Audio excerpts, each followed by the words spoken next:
En tout cas, ils nous ont bien. Tu sais, les grosses compagnies ont puis le pouvoir de l'establishment et du statu quo, on contrôle bien notre manière de voir les choses. Ils nous donnent l'information qu'ils veulent.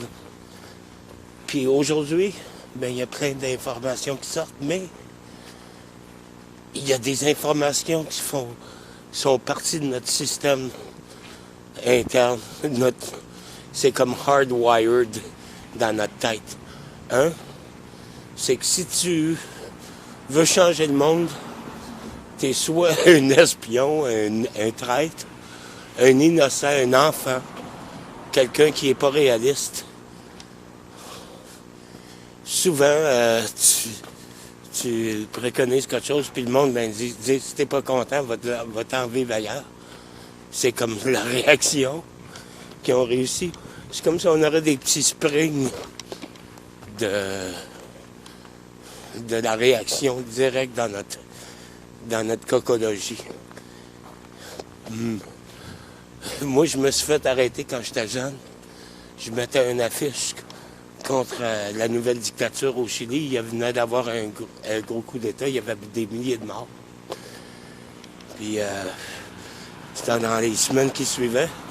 Puis j'avais fait un poster, c'était des mains qui tenaient des barreaux, puis c'était marqué « Unité contre la répression », puis c'était marqué « Chili », 73, je pense. Puis je me suis fait arrêter par la police, puis ils m'ont condamné. Pas une grosse affaire, là.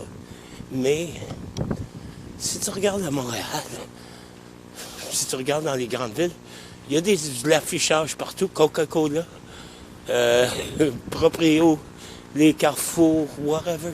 Radio-Canada, tout le monde annonce des grosses pancartes solides qui dégagent toutes sortes de particules dans l'air. Personne ne se pose de questions. Eux autres, ils ont l'argent. Fait que si t'es un petit peuple, puis tu t'exprimes, tu te fais arrêter. Mais si t'es Coca-Cola, puis tu engages du monde, ben ils te donnent des subventions. Fait que ça fait que entre les gens, ils ont réussi à convaincre du monde que le rôle de la vie, la raison de vivre, c'est de grimper une genre d'échelle, puis de monter, puis d'écraser le monde. Fait que les gens cultivent des complexes de supériorité ou d'infériorité. Les deux, souvent les deux en même temps. On est victime de toutes sortes de désintoxication, de désinformation.